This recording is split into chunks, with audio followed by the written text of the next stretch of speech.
Hello everybody, welcome back to a new video. Today, well, y'all already know what we doing today. Today we are doing the last NFL standing prediction, and the last division is the NFC North predictions. Last I had the AFC North predictions. Now we're doing the NFC North predictions. And guys, we've hit 700 subscribers. So I want to thank y'all for 700. Let's try to get to 1,000 real quick, man. It's crazy. I didn't think I'd actually have 700 subscribers on this channel, but I appreciate all the support, guys. But as I said, if you guys like this video and enjoy it by the end, make sure you guys like it, subscribe, and comment on whatever the commenting may be. But guys, just want to say thank you for 700 subscribers, for real. That means a lot to me, you know, even if it's not much, but hey, I appreciate it, guys. But guys, getting into the Packers here. Green Bay Packers. Well, they just acquired Micah Parsons, and yeah, that made my rating for the Packers go skyer and higher through the roof. Yeah, the Packers, this is probably one of the funnest divisions to watch, because you got the Packers. You know, you got the Packers with, they also got Matthew Golden. They still got Josh Jacobs. You know, they have a young wide receiver core. And it's just interesting. And you got Jordan Love going into his, like, what is this, his, like, 5th year? But, like, 2nd as a starter? Or 3rd year as a starter? Or something like that. 2nd or 3rd. But this is such a fun division, because now you have a tough Packers team. Even though they lost Jair, they gained Micah. And honestly, I think that's a bigger gain than loss. So, the Packers, as they got Micah Parsons, they did lose Kenny Clark, though, too, which is a loss. But, guys, they got Micah Parsons. And that's huge. That's a guaranteed 10 sacks at least on the year, as long as he stays healthy. At the least. At most, maybe 25. Who knows? So, yeah, Micah Parsons, big signing. Or a big steal from the Cowboys. So, they did get rid of some picks, though, too. So, the Packers, fun team. Very fun team. Looking at this schedule, though, it's not too bad. Except the fact for their division is a dogfight. As they got to play the Lions twice. They got to play the Bears and Vikings twice, depending on how those look. Honestly, would say the Packers are better than both those teams. But I also got the Eagles. They got the Micah revenge game against the Cowboys. I don't think the Cowboys are really that big of a big deal anymore, so I'm just going to exclude them from that list. They got the Broncos, the Baltimore Ravens, and they got the Eagles, I think I said already. So other than that, their schedule, not too bad. They got the Cardinals, Steelers, they got the Browns. Oh, they also do got the Commanders, but they do got the Giants, and, you know, depending on how that division goes. But honestly, the Packers, they match up with anybody in their division at this point. I can see them splitting with every single team in their division at this point. And I do think they're going to knock off some of these big ones. They have acquired Micah Parsons, and they have shocked me. They've shocked me, to say the least. And I really didn't think Micah was actually going to go to Green Bay. I really thought the Cowboys had some kind of, like, sneaky trick. You know, this is what I thought the Bengals would do, honestly, is high hopes for Hendrickson. I'm surprised we even signed him. But this ain't about the Bengals. Oh, they also do have the Bengals, so who dey? But yeah, the Packers, though, looking at this schedule, I have their floor all the way to 7-10 if everything were to go wrong, though. Their floor at 7-10 is only because of the schedule and who they are playing in their division. That's if everything went wrong. I still don't know about the wide receiver core, though. It's still going to be interesting. I think Matthew Golden's a steal, though. So, but we'll see. But this division is actually so tough. The Packers, they can get 6 L's out of their whole division if it really came down to it. But that's probably not going to happen, because, you know, the Bears are in their division, so that's 2 out of 4, almost. But yeah, the Packers, I have them 7-10 for their floor. Their ceiling, however, I have their ceiling all the way to 12-5, just because, you know, at first I was going to put them at 11-6 for their ceiling, but 12-5 for their ceiling makes more sense now because of them acquiring the pieces that they did. They acquired Micah Parsons, and they shocked me. That was a big shocker, guys. And for their final record, I actually have the record at 11-6, believe it or not. So I had the Packers going 11-6 this year.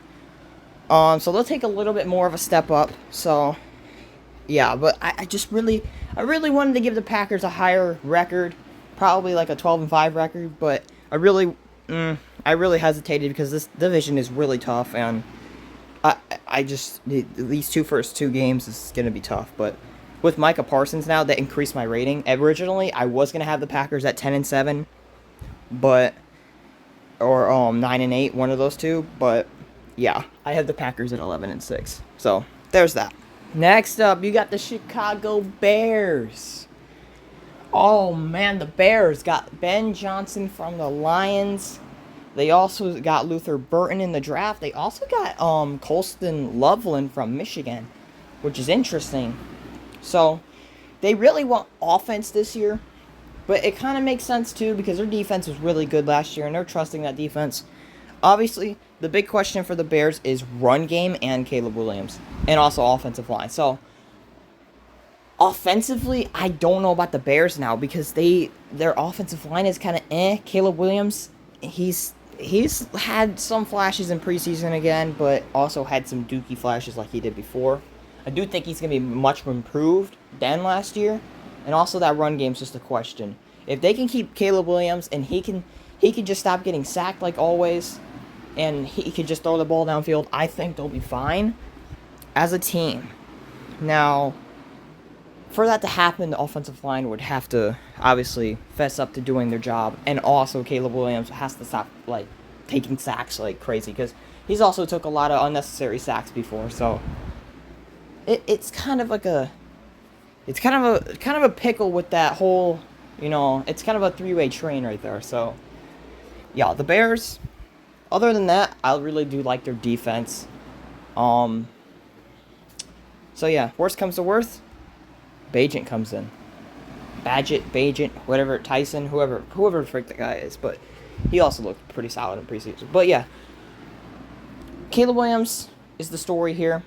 We're going to see how this Bears team does. For the schedule, it don't get too much easier as we get the whole division. The Vikings, the Packers, the Lions. They also got to play the Ravens. They got to play the Bengals. They got to play the Commanders. They got to play the Eagles, and maybe the Niners give them troubles. Other than that, they can smack the Saints. They can smack the Steelers. And they can smack the Cowboys and Raiders. And Giants. So, the Bears, they have winnable games, but it's just going to be how their standards are built. How are they going to take this season? What are we going to see out of the Chicago Bears this year under Ben Johnson? Now, I think this offense immediately just gets improved a lot more. The thing is, it's just the offensive line is the biggest question for me because the offensive line has to stay up. Like, I don't even know who their number one running back is. I don't know if they got rid of DeAndre Swift. I think they did. So that means I don't know who their number one running back even is.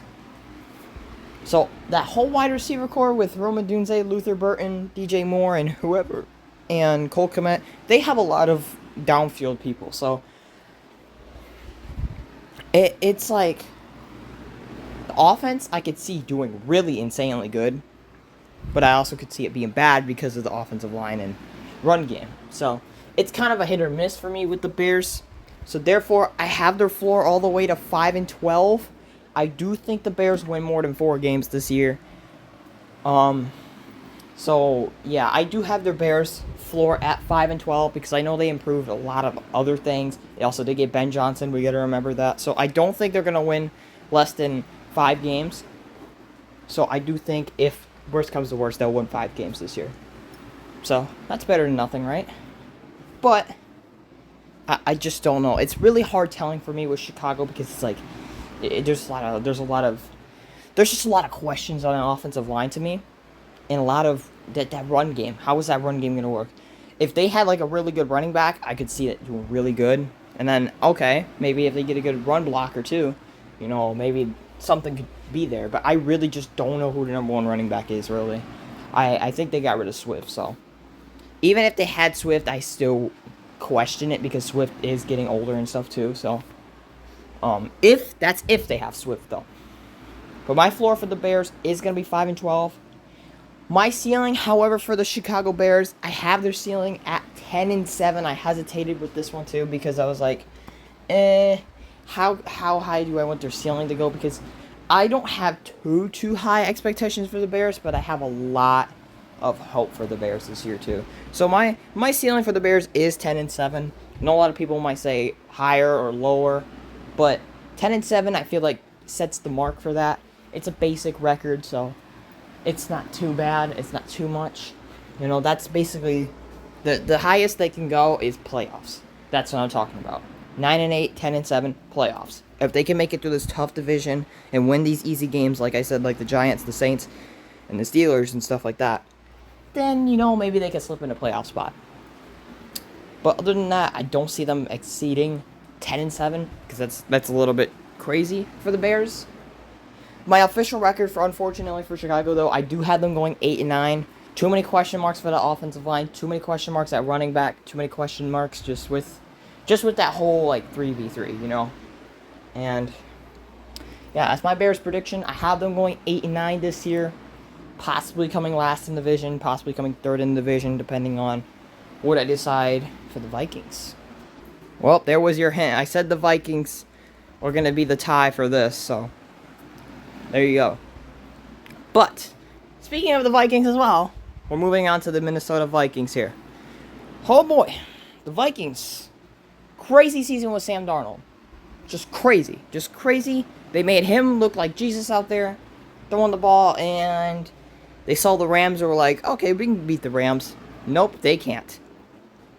This is the same Vikings team from when they had Kirk Cousins.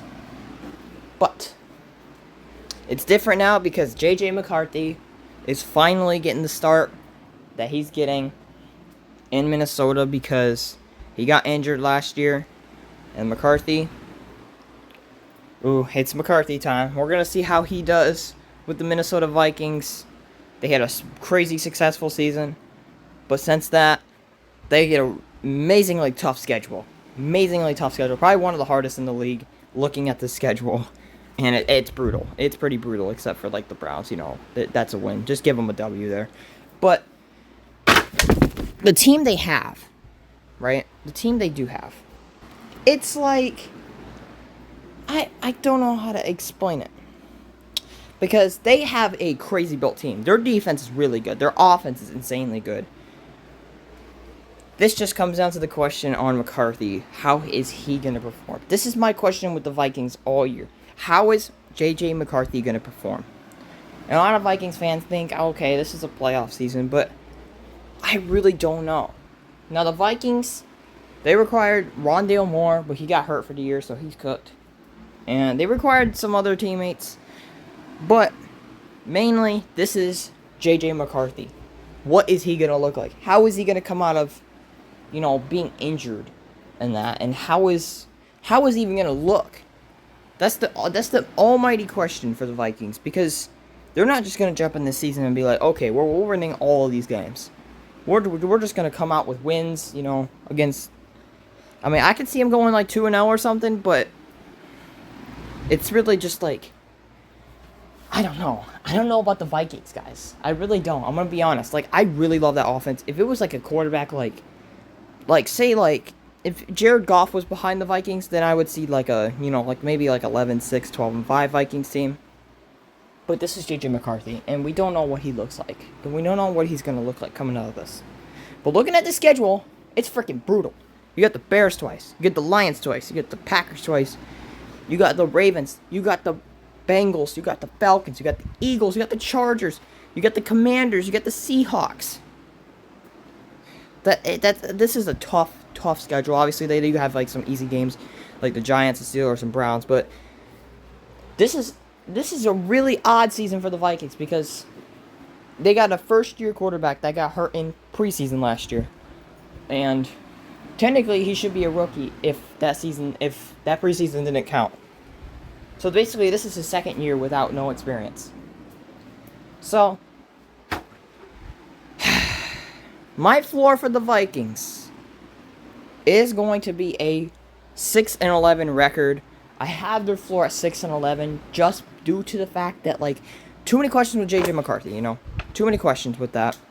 Don't know how he's going to look. Don't know how he's going to perform. And that's just the main question for the Vikings. However, their ceiling, though, I have the Vikings ceiling all the way up to 11-6.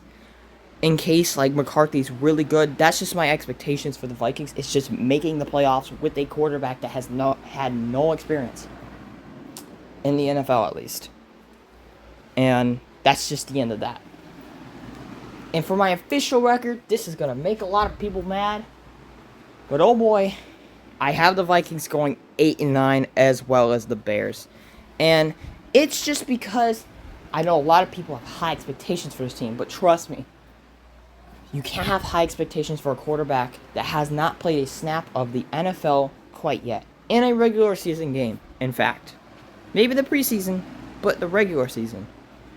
And he might have looked good in that one preseason game, but trust me, it's preseason, guys. You can't trust everything you see in preseason. You could say, oh, this guy had flashes. Like I said with Caleb Williams. That does not mean anything. Doesn't mean he's going to come out swinging good or swinging bad. It just means, hey, maybe there's something here. I do think J.J. McCarthy will do solid in the league, but this is a tough freaking schedule, and we just don't know yet. So I got the Vikings also at 8-9, so call me crazy. And at last, you got the Detroit freaking Lions. Oh man, the Detroit Lions lost to the Washington Commanders in the divisional round. Oh man. I really wanted the Commanders, or the Lions to win, and they didn't. Well, the Lions lost Hutch for quite literally the whole year last year, and he's coming back though. The good news is, Aiden Hutchinson is coming back for the Lions this year, and he's healthy, he's ready to go with the Lions, and yeah. So the Lions... yeah, that's pretty much it. This team is ready for a Super Bowl run once again, but with Hutch on the team this time. And we'll see how the Lions do this year. So there's not really much to talk about the Lions because, well, they got Amon-Ra, they got Jahmyr Gibbs, they got Jared Goff, you got J-Mo, you got freaking Tim Patrick coming in there, getting some snaps, getting some balls, you know. David Montgomery, they got Sam Laporta. This team has it all in front of them. Penei Sewell, they got Aiden Hutchinson, they got that Joseph guy. They got so much on this team. This team's ready to make another run. Just unfortunate and unluck last year without Hutch, and the Lions end up losing by 14 last year in the conference divisional round, not conference, oops. So, looking at the Lions schedule, well, like I said, they got the whole division twice. They got the Chiefs, they got the Bengals, they got the Ravens, they got the Bucks, they got the Commanders, they got the Eagles, they got the Rams. Yeah, Lions, another team that's got a brutal schedule ahead of them. Easy games like the Browns, Giants, and Steelers. Potentially the Cowboys. And yeah, the Lions, tough. It's gonna be tough for them this year. And I really don't know. I just don't know about the Lions. I think they are gonna have some success coming swinging. I think they'll get into the rhythm of things, and I think they'll come out big. I think the Lions, I think they get something good going this year. And I honestly do want to say that I think the Lions will make a deep, deep push. So therefore, looking at this schedule and everything, I have their floor at 9-8. I don't think it would happen, but if everything were to go wrong, Aiden Hutchinson just looked awful, or that defense just ain't clicking, or just anything, I have their floor at 9-8. However, their ceiling, have their ceiling up to 14-3. And look, the reason why I have their ceiling at 14-3 is they can compete with every single team on this division. They can knock off anybody. They've done it before. Teams have, this team is just different. Dan Campbell has got this team on a roll. Every single year, they have improved, gotten better and better and better. last year, you know, they struggled.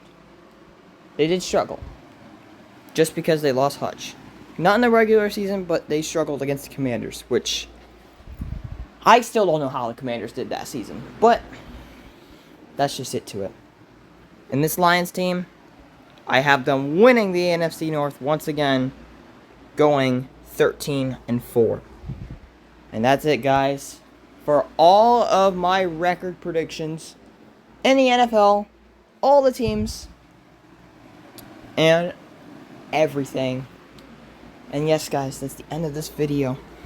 There wasn't too much to yap about the Lions, but I just want to get that out there, that I also got a Super Bowl prediction coming up very soon, too. And also, the Week 1 predictions, they're coming right back at you guys, so be on the lookout for those. And if you guys enjoyed this video, make sure y'all like and subscribe. Please show some more support. Get me to 1,000 subscribers, guys. It would be so cool to have 1,000 subs, even if it's nothing. If it don't mean that much, oh well. It means something to me. So if you guys like this video, make sure y'all like and subscribe. And we'll see y'all next time. Peace out.